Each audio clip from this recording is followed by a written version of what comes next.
بسم الله الرحمن الرحيم.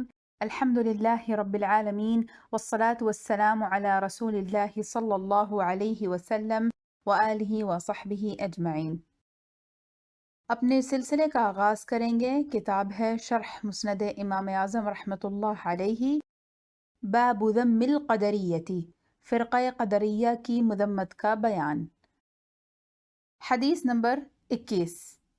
ابو حنیفۃ عن علقمۃ عن ابن بریدۃ عن ابیہ قال قال رسول اللہ صلی اللہ علیہ وسلم لعن اللہ القدریۃ وما من نبی ولا رسول الا لعنہم ونہى امتہ عن الکلام معہم۔ حدیث کا ترجمہ۔